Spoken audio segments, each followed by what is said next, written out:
My name is Drew Collins. I'm 18 years old. And 3 weeks before I was supposed to start college, I found out my parents stole $187,000 from me. My grandmother saved that money over 18 years. Every month. Every single month. So I could have a future. My parents drained it all to buy my brother a house. And when I asked why, my mother looked me straight in the eyes and said, "Because he's the one who actually matters in this family." I didn't scream. I didn't beg. I picked up the phone and called my grandmother. What she did next made the evening news. Before we begin, if you connect with this story, please take a moment to like and subscribe, but only if it truly speaks to you. Tell me in the comments, where are you watching from and what time is it there? Now let me take you back to 3 weeks ago, the day one phone call changed everything. I grew up in Ridgemont, small town, 12,000 people, the kind of place where everyone waves from their porch and nobody locks the front door. Our house sat on Oak Street, a brown ranch style with a patchy lawn and a basketball hoop Tyler stopped using years ago. 4 of us lived there: Mom, Dad, my older brother Tyler, and me. On paper, a normal family. In practice, a ranking system. Tyler was the sun. I was background noise. He dropped out of college his sophomore year. His mom threw him a dinner, called it a fresh start celebration. He quit 3 jobs in 2 years. Mom called each boss ungrateful. He moved back home at 24. Mom redecorated his old room. Me? I made honor roll every semester. I joined debate team, worked part-time at the coffee shop on Birch Avenue starting at 15, bought my own textbooks, my own clothes, never asked for gas money. And every time I brought something home, a trophy, a grade report, an acceptance letter, Mom would glance up from whatever she was doing and say, "That's nice, Drew." I remember one evening specifically, junior year. I walked in with a report card, straight A's again, and Mom was on the phone with Tyler. She waved me off without looking, pointed at the kitchen counter. I set the report card down. It was still there 3 days later, unopened. Dad sat at the end of the table most nights, quiet, eyes on his plate. He never said I didn't matter. He just never said I did. The only person who ever made me feel like I counted was my grandmother, Grandma Ruth. She told me when I was 10, "This money is yours, sweetheart.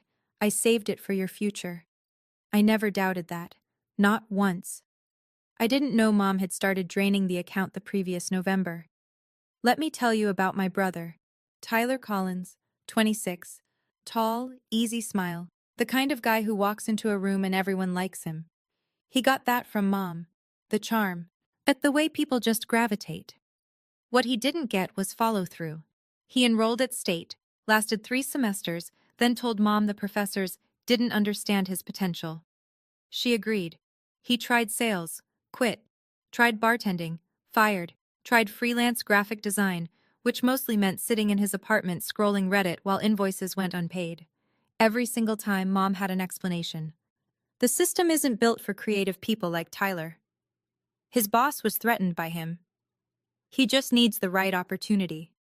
And every single time I succeeded at something, Mom had an explanation for that too. Girls have it easier, less pressure. Drew's just book smart. That's not the same as real-world smart. She doesn't have Tyler's burdens. Thanksgiving last year. I'd just gotten accepted to 3 universities. I was waiting for Mom to bring it up at dinner. She didn't.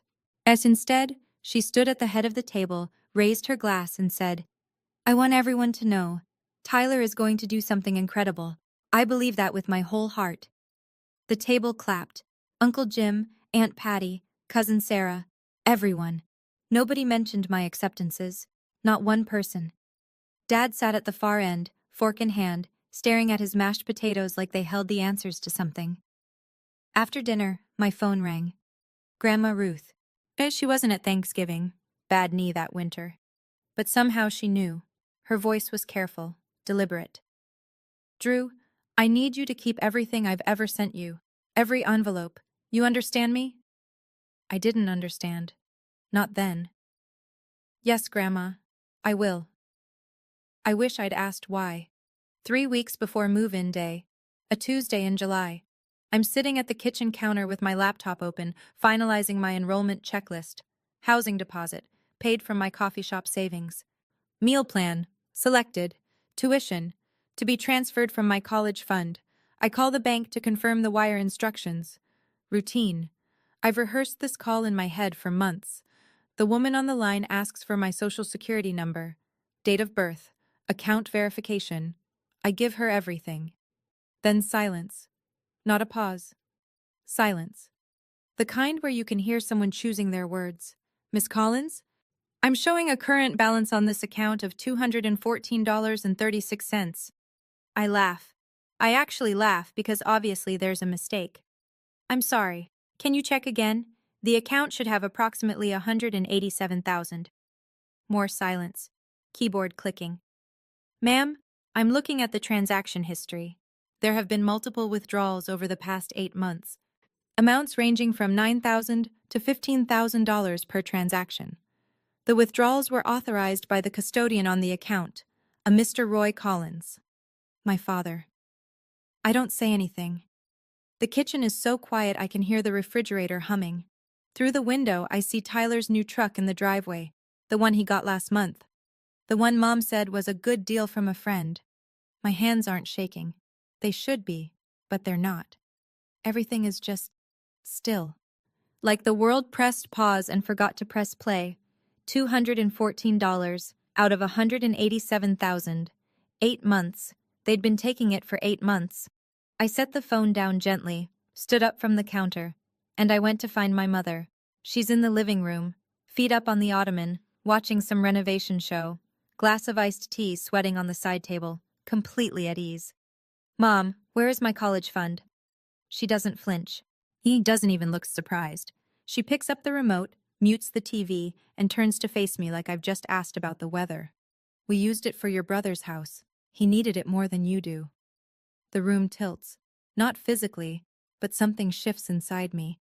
Some load-bearing wall I didn't know was there just cracked. That was my money. Grandma Ruth saved it for me. Mom smiles. Not warm, patient. The way you'd smile at a child who doesn't understand how the world works yet. Your grandmother can save all she wants. I'm your mother. I decide what's best for this family. That was a custodial account. Legally, it's mine. She stands, walks toward me, close enough that I can smell her perfume, that vanilla one she wears to church. You want to talk legal?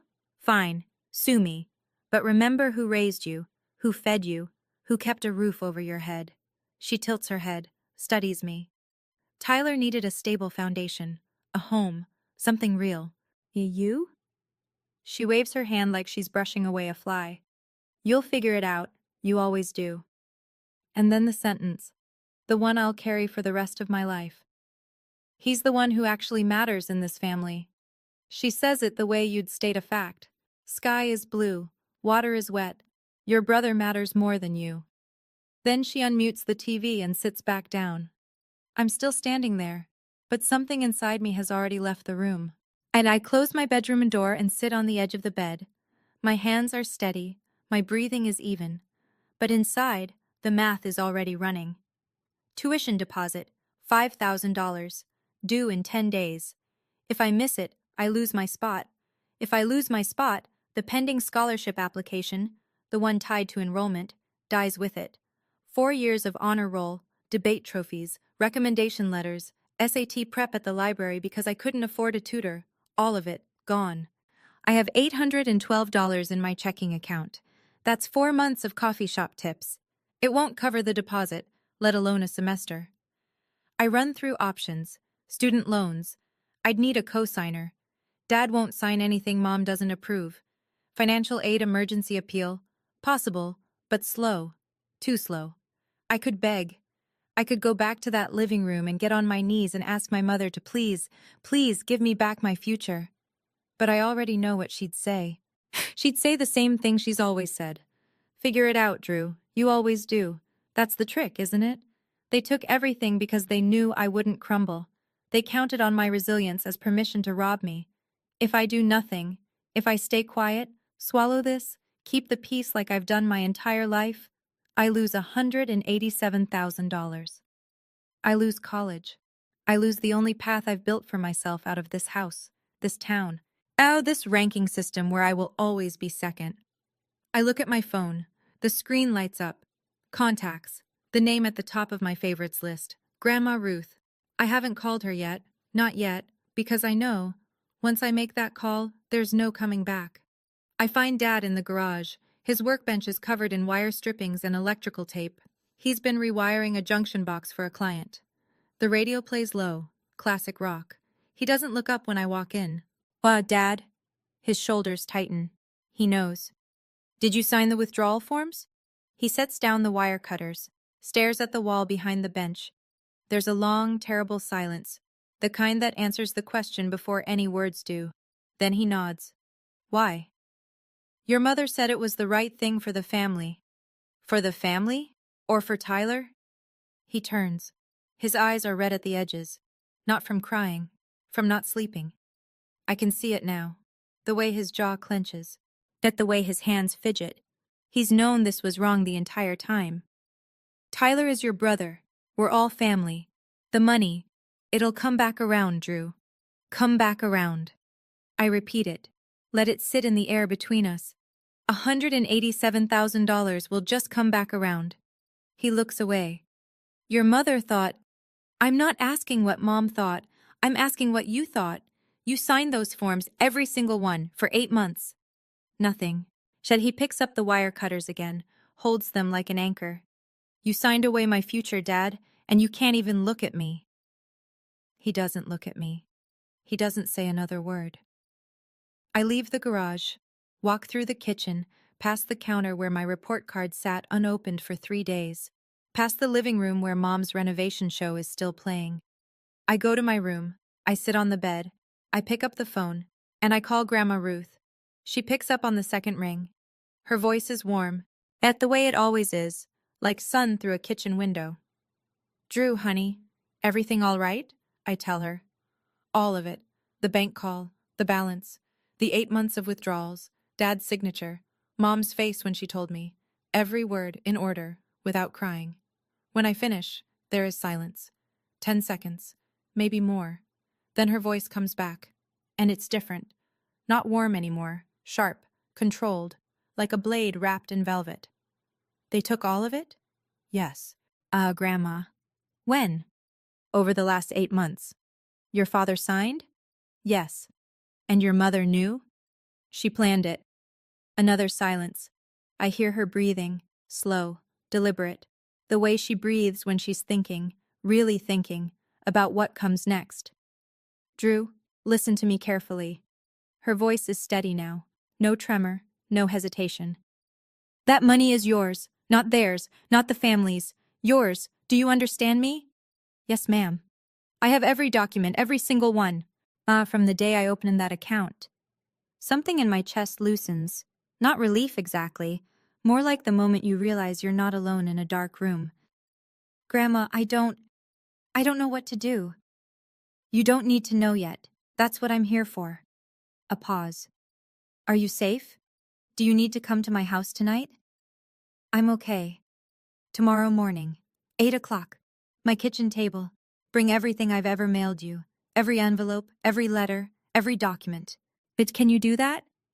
Yes. Good. Get some sleep, sweetheart. We have work to do.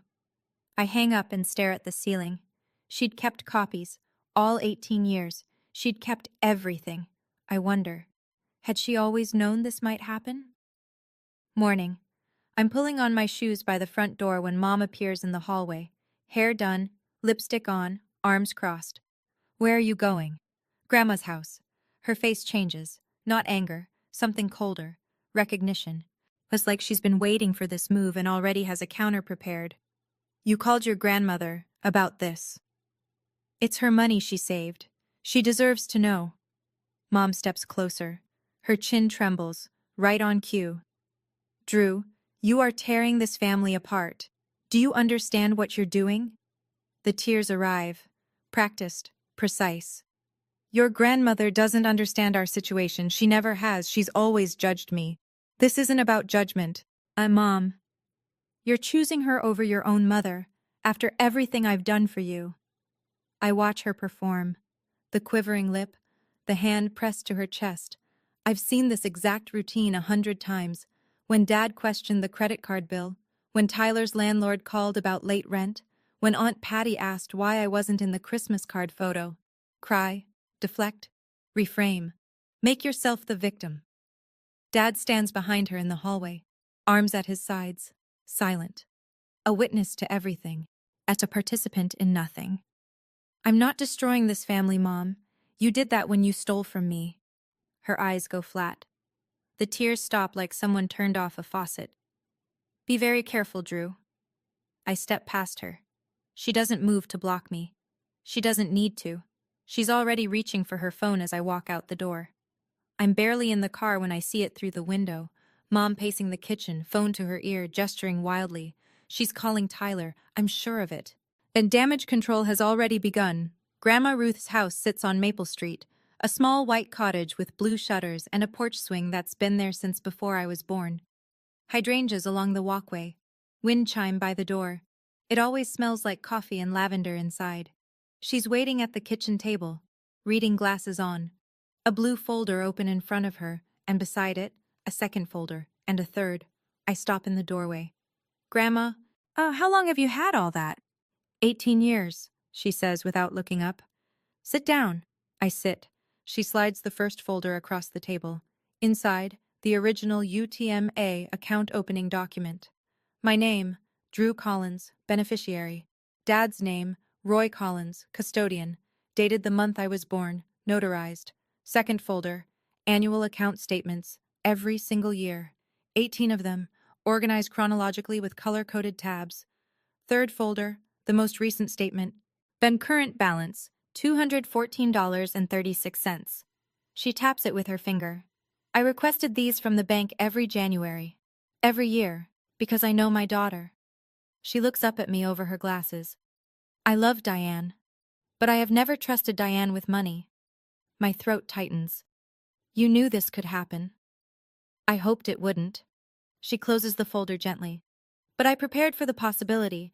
That's not the same as expecting it. She stands, pours me coffee without asking, sets the mug in front of me. I'm calling Margaret Bowen this morning. She's the best estate attorney in this county, and then we're going to get back every cent that belongs to you. I wrap my hands around the mug. Grandma, she's your daughter. Ruth Hartwell looks at me.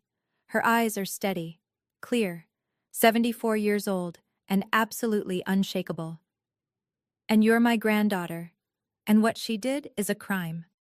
But she did more than call a lawyer, much more than I could have imagined. And Margaret Bowen arrives at 2 that afternoon. She drives a silver sedan, wears a navy blazer even in July, and carries a leather briefcase that looks like it's survived 30 years of courtrooms. 60 years old, gray hair pinned back, handshake like a vice.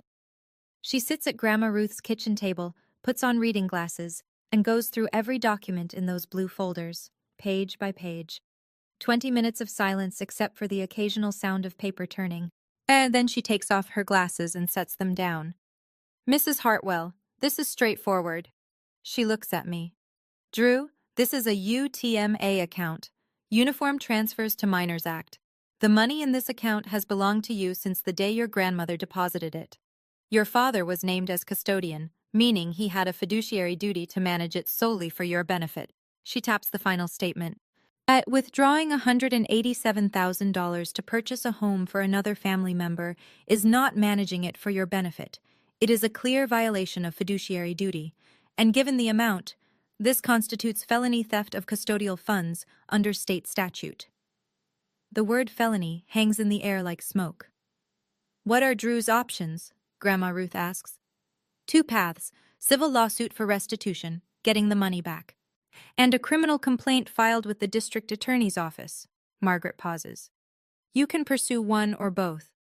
Ruth looks at me. I look at her. She doesn't tell me what to do. She never has. She just nods, once, and waits. Both, I say. Margaret writes something in her notebook and closes it. I'll file the complaint tomorrow morning. I'll need both of you available for statements. She shakes our hands at the door, firm, professional. The wheels are turning now. And they don't stop for anyone. After Margaret leaves, I expect Grandma Ruth to sit back down, rest, process. She doesn't. She picks up her phone and scrolls through her contacts with the focus of a woman who has already mapped out her next 3 moves. Grandma, what are you doing? Calling Karen Avery. I blink. Karen Avery, the reporter, Channel 7. She was my student, class of 2003. Good head on her shoulders, honest. Grandma, are you sure? That's public. Everyone will know. Ruth sets the phone on the table and looks at me. Really looks at me. Not with anger, not with urgency, with the calm certainty of someone who has watched her daughter rewrite the truth for 40 years. Drew, listen to me. Diane is already controlling the story. I guarantee she's called 5 people this morning and told them this is a misunderstanding, a family squabble. She'll go to church on Sunday and shake hands and smile and say her mother is being difficult. She leans forward. Your mother has survived every crisis in her life by making sure nobody hears the other side. She relies on our silence. That's how she operates. That's how she's always operated. I think about the Facebook post I know is coming, the one where Mom casts herself as the victim. I think about how convincing she is, how she cried this morning on command, how even I, my who knows better, almost believed her. If we stay quiet, Ruth says, she turns this into a family disagreement. The DA sees a he said, she said, and she walks away. She picks up the phone again. I didn't save that money for 18 years to let my daughter steal it in silence. She dials. I sit at the table and realize my grandmother isn't just angry, she has a plan, and I have no idea yet how far it will go. By that evening, Mom is in full operation. My phone buzzes 11 times between 6 and 9 p.m. I don't answer. She calls Grandma Ruth. No answer. She texts us both. This is a family matter. You are destroying everything. Tyler will pay it back. Just give us time. But time is exactly what she used to take the money in the first place. 8 months of time. Quiet, calculated, month after month. Tyler calls me at 8:30. I pick up this one. Drew, Mom says you went to Grandma's. She's freaking out. She told me to come over there and smooth things over. Tyler, did you know where the money for your house came from? Silence. Then, Mom said she took out a home equity line. That's what the paperwork showed. There was no home equity line. She lied to you too. More silence. I can hear him breathing. Drew, Listen, let me talk to Grandma. I can fix this. You can't fix this, Tyler. It's already broken. I hang up, set the phone face down. And meanwhile, and I don't find this out until the next morning, Mom is calling neighbors, friends from church, posting in the Ridgemont Community Facebook group at 9:47 p.m. Please pray for our family. My mother is trying to tear us apart over a misunderstanding about finances. I've always put my children first. I just ask for your prayers and understanding during this painful time.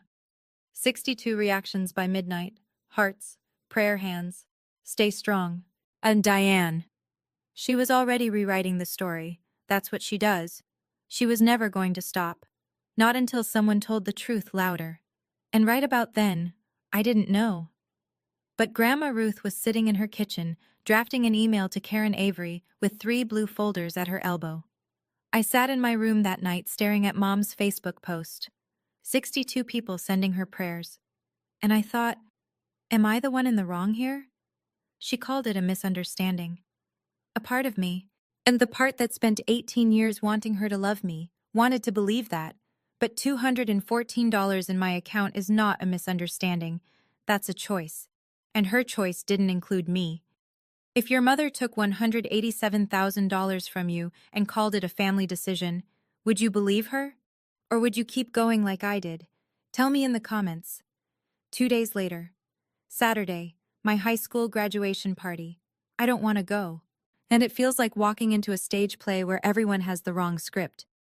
But Grandma Ruth calls me that morning and says, "Go, sweetheart. Smile. Be gracious. Let your mother feel comfortable."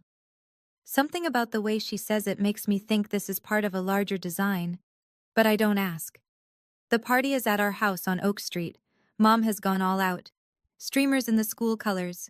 A banner that reads, "Congratulations, Drew," in gold letters. Catered sandwiches from the deli on Main. A sheet cake with my name on it. 30 people fill the living room and spill onto the back patio. Uncle Jim and Aunt Patty. Cousin Sarah.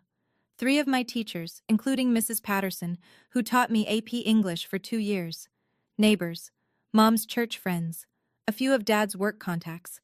Tyler is here too. He sits in the corner of the patio with a beer, barely talking. He looks like a man who hasn't slept in 3 days. Mom glides through the room like she's hosting the Emmys. Lipstick perfect. Smile locked in place. She touches shoulders, refills glasses, laughs at every joke. At one point, she stands near the banner and puts her arm around me for a photo. "I'm so proud of this girl," she announces to no one in particular. "My independent little fighter. She's going to do amazing things." I smile for the camera. I say thank you when people hand me cards. I eat cake. But the whole time I'm watching, counting faces, 30 people in this room. Not one of them knows my college fund is gone. Not yet. It happens halfway through the party. I'm standing by the food table when Great Aunt Bonnie, Mom's aunt, walks up with a napkin in one hand and a smile so genuine it makes my chest ache. "So, Drew, where are you headed for college, sweetheart? I know Ruth must be so proud." The room doesn't exactly go quiet, but conversations thin. A few people turn. Before I can answer, Mom is there. Is materializing out of nowhere with her hand on my shoulder, squeezing just hard enough. "Oh, Drew is still figuring things out. You know kids these days. They change their minds every other week." Aunt Bonnie tilts her head. "But didn't Ruth set up a fund for her? She's talked about it for years." The room is listening now. I feel it. That collective lean-in. Mom doesn't miss a beat. Mother's fund was really more of a family investment. And we redirected it where it was needed most. She beams. "Tyler just bought his first home. Isn't that wonderful?" A few nods, a few polite murmurs of congratulation. But not everyone. I see Mrs. Patterson near the window. She's not nodding. She's watching Mom with narrowed eyes, then looking at me, then back at Mom. Her jaw is tight. Uncle Jim glances at Dad. Dad is suddenly very interested in his paper plate. Mom keeps going. "Drew has always been self-sufficient. She doesn't need a fund. She's got grit. Right, honey?" She squeezes my shoulder again. The whole room is waiting for me to agree. I don't agree. I don't say anything at all. I just look at my plate and think, she just told 30 people she stole my money, and she doesn't even realize it. After the party, the backyard empties slowly. Paper plates in the trash. Leftover cake on the counter. Mom inside, doing dishes, humming like nothing happened. Tyler catches me on the back porch. Drew? Wait." I stop. He looks terrible, eyes bloodshot, hands in his pockets, shifting his weight like a kid standing outside the principal's office. "That fund, was it really yours? Like, legally? Only yours?" I pull up the photo on my phone, the one I took at Grandma Ruth's kitchen table, the UTMA document. His eyes scan it. Beneficiary, Drew Collins. Custodian, Roy Collins. No mention of Tyler. No mention of Diane. No mention of family. His face drains of color. "Oh, I didn't know," he says, almost a whisper. "Drew, I swear to God, I didn't know." "I believe you." Mom said, she told me it was a home equity line of credit. She showed me paperwork. She said it was all legitimate. "There was no line of credit, Tyler." He sits down on the porch step, puts his head in his hands. For a long moment, neither of us says anything. The crickets are loud. A car passes on Oak Street. "What do you want me to do?" he asks. I sit down next to him, not close. But next to him. "I don't want anything from you. I just want what's mine." He nods, slowly, like the weight of it is settling into his bones. "She lied to me too," he says quietly. "She looked me right in the face and lied." "Yeah," I say. "She did." We sit there in the half-dark, 2 siblings on opposite sides of a theft neither of us planned. And for the first time in our lives, we're on the same page. But I know, same page doesn't mean same ending. Monday morning. And Mom opens the mailbox and finds an envelope from the law office of Margaret Bowen. I know this because I hear her scream from inside my bedroom, not a word. A sound, raw, furious, like an animal caught in a trap. 30 seconds later, she's banging on my door. "You're pressing charges? Against your own parents?" I open the door. She's holding the letter, Formal demand for restitution. Notice of criminal complaint filed with the district attorney. Are you out of your mind? Drew? You stole $187,000 from me, from a custodial account. That's a felony. This is our family. This is not something you take to a courthouse. I don't raise my voice. I don't need to. The facts do the work. You had 8 months to tell me. You chose not to. This is the consequence. And then, the shift. The tears again, right on schedule.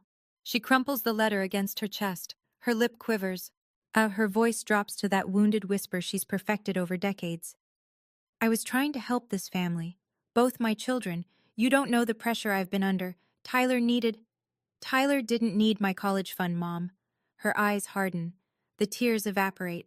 And there she is, the real Diane. Not the martyr, not the devoted mother, the woman who looked at her daughter's future and decided it was currency. If you go through with this, she says, voice flat, you will never be part of this family again. I hold her gaze. I already wasn't. She stares at me for 3 full seconds. Then she turns, walks down the hall, and slams the bedroom door so hard the family photos rattle on the wall. The next morning, Grandma Ruth called Karen Avery, and everything changed. Karen Avery arrives at Grandma Ruth's house on Wednesday at 10 a.m., a cameraman, a field producer, a gray Channel 7 van parked on Maple Street.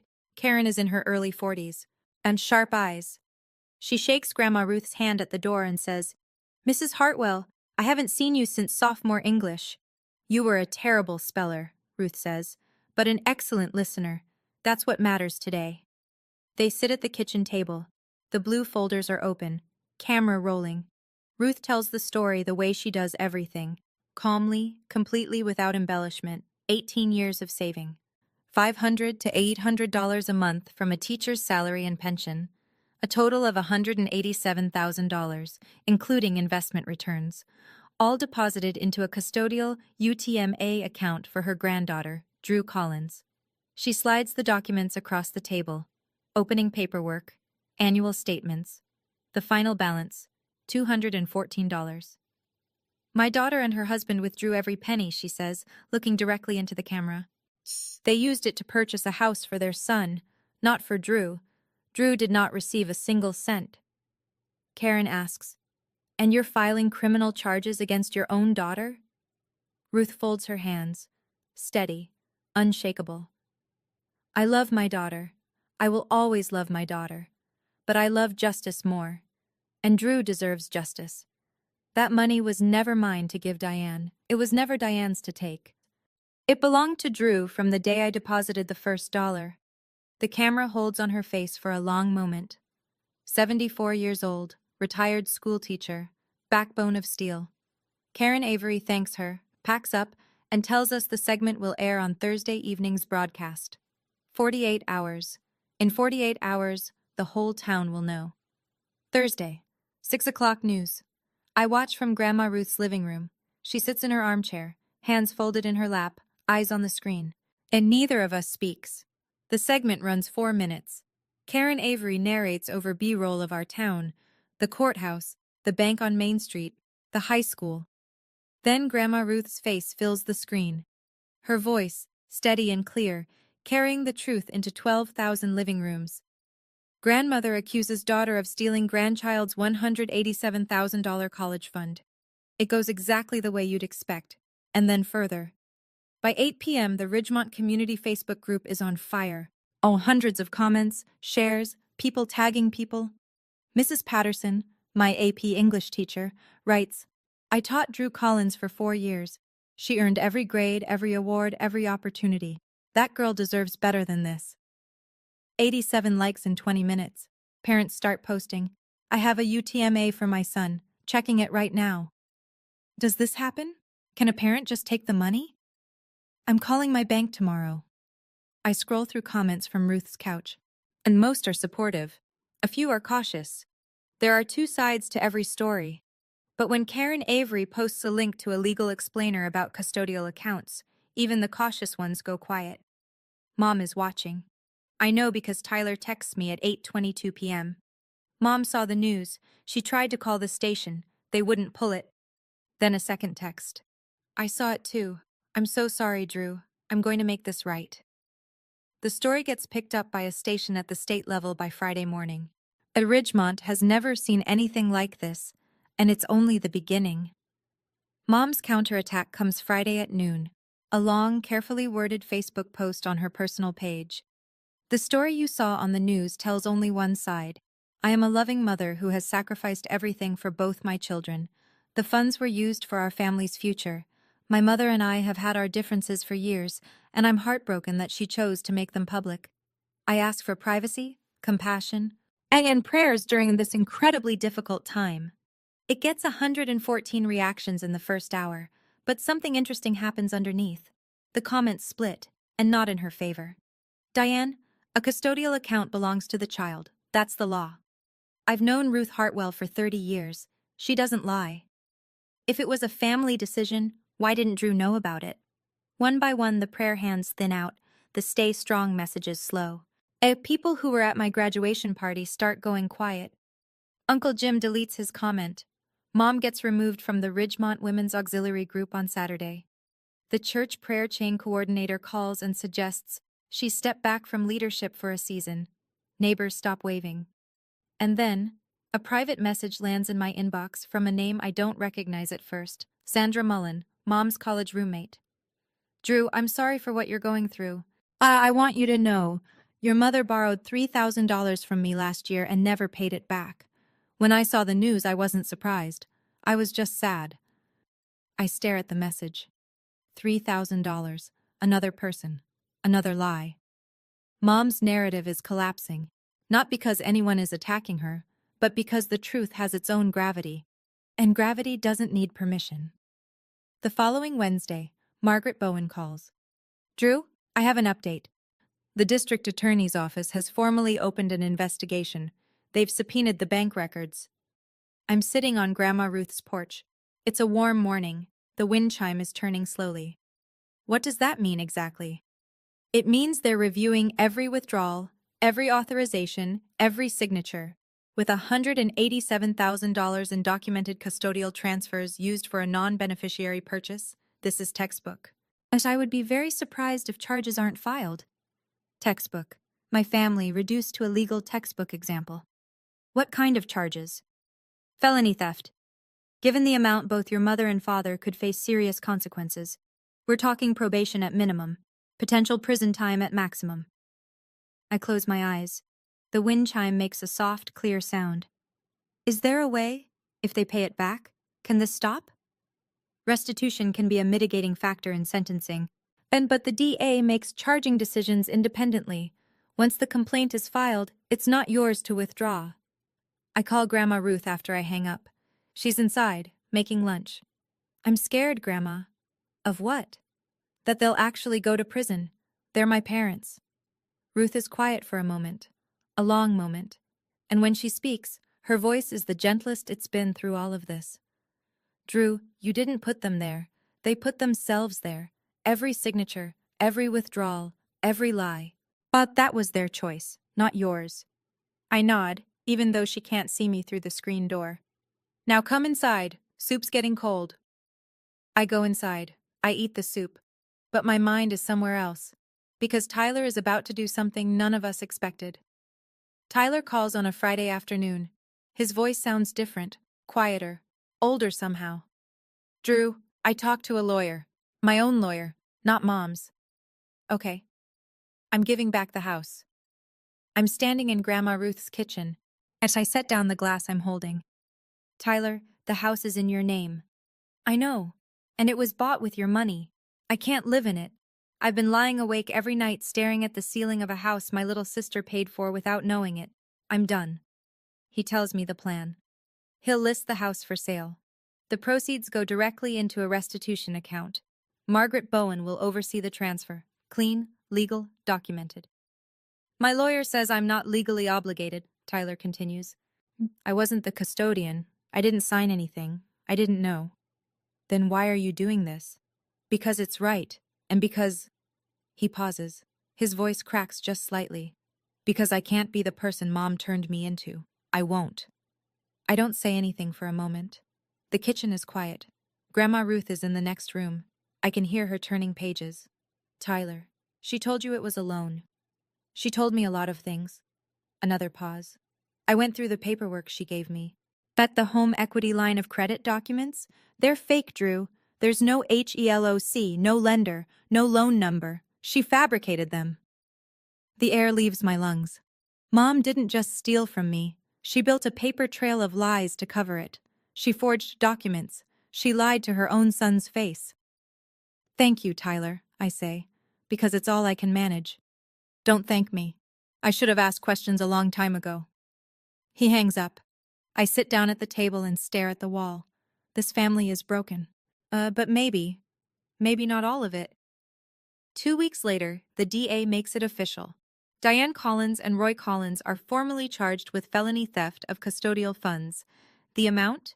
$187,000. The charge? Misappropriation of UTMA assets held in fiduciary trust for a minor beneficiary. Karen Avery runs the update on Thursday's broadcast. Ridgemont couple faces felony charges after allegedly draining granddaughter's college fund. Mom hires a defense attorney. That his strategy is predictable. Argue that as custodian, Roy believed he was acting within his rights, that the family understood the funds to be collective. A misunderstanding of custodial obligations. But the bank records tell a different story. 9,000 here, 12,000 there, 15,000. Spread over 8 months, just below the reporting thresholds that would trigger automatic alerts. Calculated, deliberate, not a misunderstanding, a strategy. And then Tyler's revelation about the fabricated HELOC documents reaches the DA. That changes everything. Falsified paperwork turns a bad decision into premeditation. Roy, through his lawyer, approaches the DA with a plea offer. He wants to cooperate, admit fault, accept responsibility. Mom refuses. She's still fighting, still insisting this was her right as a mother. I watch the news from Grandma Ruth's living room. The same armchair, the same folded hands. I didn't want them in court, I say to no one in particular. I wanted them to be my parents. Ruth reaches over and squeezes my hand. She doesn't say anything. She doesn't need to. Outside, the streetlight on Maple flickers on. The sun is going down over Ridgemont, and the Collins family, whatever that word used to mean, will never be the same. But the truth is out, and truth, unlike money, can't be withdrawn. While the legal machinery grinds forward, Grandma Ruth does what she's always done. She acts. On a quiet Tuesday, she meets with Margaret Bowen at the attorney's office downtown. I sit beside her.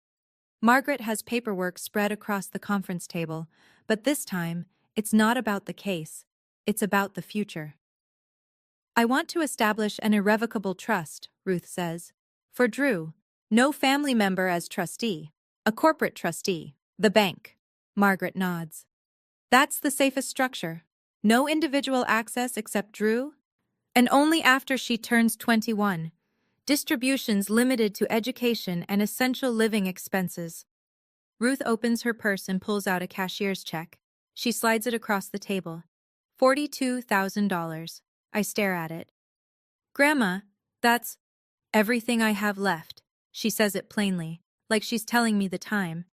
My savings, my pension reserve, everything that isn't this house and my Social Security. I can't take that. You're not taking it. I'm giving it.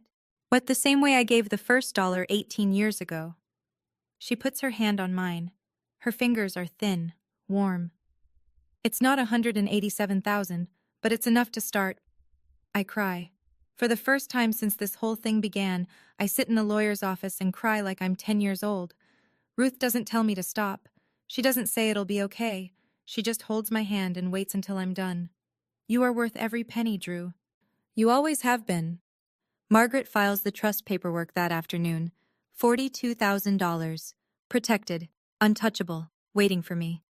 My grandmother is 74 years old. She just gave away her entire safety net. For me.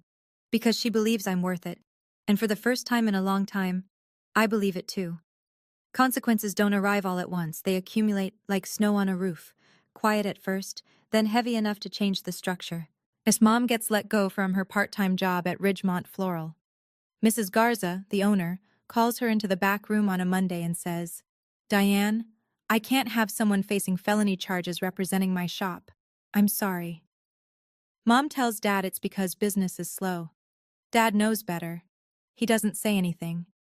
Dad's work dries up too. He's a self-employed electrician, has been for 20 years, but in a small town, reputation is the only resume that matters. 2 regular clients cancel contracts the same week. A third stops returning calls. Nobody sends a formal letter. They just disappear. Mom gets removed from the church women's auxiliary board. Not asked to step down. Removed. Pastor Davis calls the house and requests a private meeting. Mom doesn't go. The neighborhood shifts, subtle but unmistakable. Mrs. Whitfield across the street used to wave every morning. Now she checks her mailbox with her back turned. At the Petersons next door stop inviting my parents to the 4th of July barbecue. Tyler sells the house. It closes in 6 weeks. Net proceeds after fees, $178,000. Every cent goes into the restitution fund that Margaret Bowen set up. Tyler moves into a studio apartment across town. He picks up extra freelance work. He doesn't complain. Tyler and I still talk. Short conversations, careful ones. Yet he texts every few days. Hope classes go well. I reply, thanks, hope you're okay. We're not where we were, but we're not gone either. The town doesn't forget. But the town also doesn't pile on. People just adjust. They rearrange their understanding of who Diane Collins really is. And that for someone who built her life on image, is the worst punishment of all. I don't ask for help. I never have. That's kind of the whole problem. But help comes anyway. Mrs. Toll Patterson, my AP English teacher, the one who watched Mom's speech at the graduation party and didn't nod, starts a GoFundMe 3 days after the Channel 7 story airs. The title? Help Drew Collins Get to College. Goal? $20,000. It hits 20,000 in 16 hours. By the 72-hour mark, the total is $67,000. Donations from across the state. $5 here, $50 there, a few anonymous gifts of $500. People I've never met. Writing notes like, I was the overlooked daughter too, go get your degree. And, Ruth Hartwell taught my mother in 1987. The apple doesn't fall far. Then the university calls. The admissions office. A woman named Dr. Simmons. Drew, we've been following your situation. We'd like to offer you a full tuition scholarship based on your academic merit and demonstrated community leadership. I'm sitting on Grandma Ruth's porch when she says it. My hand shakes for the first time in weeks. So, full tuition? Full tuition. 4 years. We believe in you, Drew. I hang up and walk inside. Ruth is at the kitchen table. Always the kitchen table, reading the newspaper. I stand in the doorway. She looks up. I got it, I say. Full scholarship. Her face doesn't change at first. Then her chin trembles. Then her eyes fill. And Ruth Hartwell, the woman who filed criminal charges against her own daughter without shedding a single tear, cries. And it's the only time I've ever heard her cry. I knew you would, she whispers. I always knew. The GoFundMe gets redirected to living expenses and books. Every dollar accounted for, every penny toward the future. And somewhere in the list of donors, an anonymous gift of $500. I find out later it was Tyler. 4 months later. October. The leaves on Maple Street have turned gold and the air smells like wood smoke in someone else's fireplace. Roy's plea deal goes through first. He pleads to misdemeanor theft, reduced from felony, in exchange for full cooperation and testimony. 3 years probation, $93,500 in restitution, his half. He stands in the courtroom in a gray suit that doesn't fit quite right and says, I accept responsibility, Your Honor. He doesn't look at me, but I see his hands trembling at his sides. Mom holds out longer. So she cycles through 3 arguments. The money was a family resource. She had custodial discretion. Ruth was acting out of spite. Her attorney pushes each one. The judge listens. The evidence speaks louder. The fabricated HELOC documents seal it. In the end, Diane Collins accepts a plea. Felony theft, reduced to Class 4. 5 years probation. $93,500 in restitution. 200 hours of community service. No prison time, but a permanent felony on her record. And she says nothing in court. Not, I'm sorry, not, I was wrong. She signs the paperwork, stands, and walks out of the courtroom without looking at anyone. Tyler's house sale covers $178,000 of the total restitution. Mom and Dad owe the remaining $9,000 through monthly payments. Combined with Ruth's trust, the scholarship, and the GoFundMe, I start college in the fall. On time, fully funded, textbooks bought, dorm room assigned. And I sit on my new bed on move-in day and let the math settle in. Justice doesn't feel like victory. It feels like grief with a receipt. There was a moment, I keep thinking about it, if Mom had just said, "I'm sorry." 2 words. Would I have dropped the charges? I don't know. But she never said it, not once, not even today. That's the part I keep coming back to. Not the money, not the courtroom, the silence where an apology should have been. I sometimes wonder, if your parents did this to you, and they never once said they were sorry, even with the evidence in front of the judge, even with the whole town watching, could you forgive them? Or would you hold the line? I don't have the answer yet. Maybe I never will. But I'd really like to know what you think. Would you forgive? Or would you protect your boundary? Tell me in the comments. I read every single one. It's November now. My dorm room is small. A single bed, at a wooden desk, a window that looks out over the main quad where students cut across the grass between classes. On the wall above my desk, there's one photo. Grandma Ruth and me on graduation day. She's wearing her blue cardigan, the one with the buttons she's had since I was a baby. I'm in my cap and gown. We're both smiling. It's the only photo from that day I kept. People ask me sometimes, friends here at school, a roommate, a professor who read the article, whether I hate my parents. And I don't. That's the honest answer, and it surprises people. I'm angry. I'm hurt in places I don't fully understand yet. But hate takes energy I'd rather spend elsewhere. What I feel is something quieter than hate and heavier than sadness. It's the weight of knowing that the people who were supposed to protect you chose not to. I'm not telling this story so you'll feel sorry for me, and I'm not telling it so you'll despise my mother. As I'm telling it because I spent 18 years believing that silence was strength, that if I was just good enough, quiet enough, easy enough, eventually I'd be seen. I was wrong. Silence wasn't strength. It was permission. And when I stopped giving permission, everything changed. If you're in a situation where someone in your family is taking from you, your money, your peace, your sense of self, I want you to hear this. Setting a boundary is not betrayal. It's not burning a bridge. It's building a door, one that only opens from your side. You get to decide who walks through. I don't know if my parents will ever come back to that door, but for the first time, the door is mine. I call Grandma Ruth every Sunday night at 7. She's still in the house on Maple Street, still has the blue shutters, the wind chime, the hydrangeas. She told me last week that the porch swing needs new chains. I told her I'd fix them over winter break, and she said she'd believe it when she saw it. The blue folders are still in her kitchen drawer. Just in case, she says. I don't argue. Tyler texts me every few days. Short messages. Nothing heavy. How's the food in the dining hall? Terrible, but free. Ha, hang in there. We're rebuilding something. I don't know what to call it yet. It's not what it was before, because what it was before wasn't real. This is slower, more careful, built on something that might actually hold. But Mom and Dad, I don't talk to them. No calls, no texts, no visits. 2 months after the sentencing, a letter arrived at my dorm. Handwritten. Mom's stationery. The cream-colored kind with her initials embossed at the top. I sat on my bed and opened it. Dear Drew, I know you may not want to hear from me. I want you to know that I did what I thought was right for this family. Your father and I have always tried to give both our children the best we could. And I hope one day you'll understand that. I read it twice, then a third time, looking for the word sorry. It wasn't there. I folded the letter, put it in my desk drawer, and closed it. Maybe one day I'll write back. Maybe I won't.